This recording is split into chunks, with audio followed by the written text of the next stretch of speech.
Hi, I'm Carrie Hansberry, Small Groups Director at Mercer Creek Church, and in this video I'm going to talk about small group resources, coaching, and care. We have resources for you as a small group leader and resources for you to use with your group. New small group leaders often ask, what content will I use with my group? And we have some great content for you to use.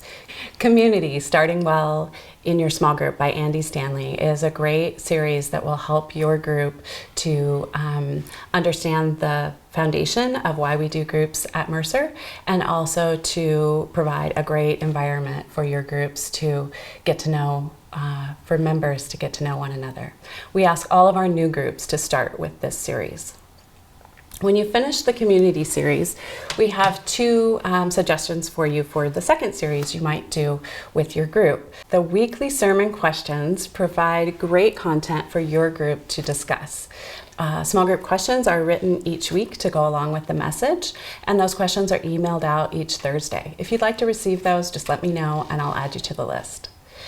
The Alpha course has great content for those wanting to offer an introductory discussion to the Christian faith, or for those who want to really get grounded in the basics of the faith.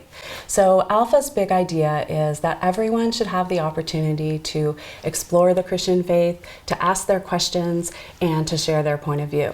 If you'd like to know more about Alpha, you can visit alphausa.org. Once you've finished your first two series with your group, you are ready for Right Now Media. You can think of Right Now Media as Netflix for the church. You can get started by going to mercercreek.org, click on Ministries, click on Small Groups, and then click on the Right Now Media banner. And once you've started your free account, you'll have access to thousands of online resources and videos. You can find content there on marriage, parenting, spiritual disciplines, biblical understanding, and much more. We have leadership resources for you as well, and I hope that you'll join our Mercer Creek Small Group Leaders Facebook page. We've created this to be a place where we can know one another, encourage one another, ask questions. Since we are a big church and our groups meet at so many different times and places, you might not even know who else serves as a small group leader, and we hope this Facebook group will help with that. We will also provide you with a small group coach, and your coach is a great person to go to if you have questions or struggles or difficulties while you're leading your group. If there's an issue that seems out of your comfort zone, go to your coach and you can talk together about possible next steps forward. The primary role of the coach is to be like Jesus and walk with you as a small group leader, to encourage you, to pray for you, and to encourage you towards growth and maturity. A small group coach is asked to do basically three things. They're asked to engage with 3 to 5 small group leaders to provide vision and oversight, encouragement, as they lead their groups. They're also asked to pray for the leaders that they oversee and to connect with new leaders at least once a month in the first year of leading a new group. Nearly all coaching conversations can be captured by 6 essential questions. You'll hear your coach ask, how are you doing personally? What are you celebrating in your small group?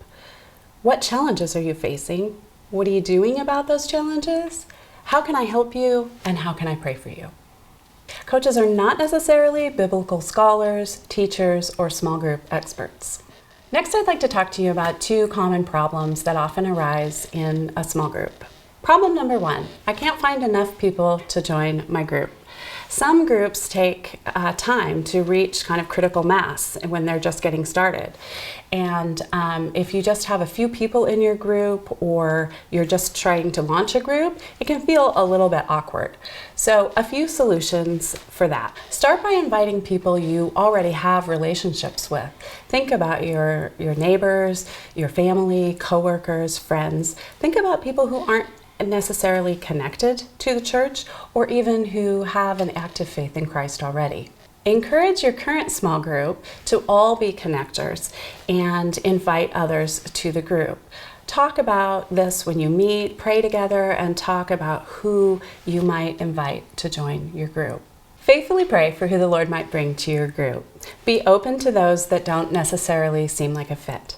Remember that Jesus' group of disciples was an unusual mix of fishermen, tax collectors, professionals, and radicals.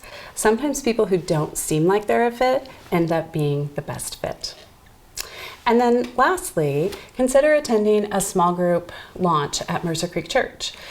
We typically have these in September and January, but we do sometimes hold them other times of the year. And this is an opportunity. We'll give you a table at the launch, and you can meet people who are actually looking to join a group. They can talk with you. You can invite current members to also be at the table with you. And this way people can kind of get a feel for the chemistry of your group and whether or not it would be a good fit for them. So if you'd like to be part of our next small group launch, please contact me. Problem number 2, there's conflict in my group. Almost every small group will experience conflict at some point, but conflict doesn't have to mean chaos. Healthy small groups handle it well by following a few basic principles. Principle 1, make restoration your goal and gentleness your spirit as you approach conflict in groups. Principle 2, we want to follow the instructions that Jesus gave in Matthew 18.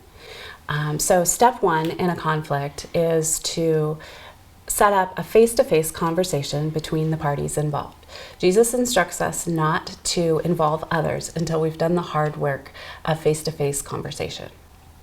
And then step 2, if step 1 didn't resolve the conflict, step 2 would be to invite 1 or 2 others into the situation as well. You might consider here inviting your coach to be part of this.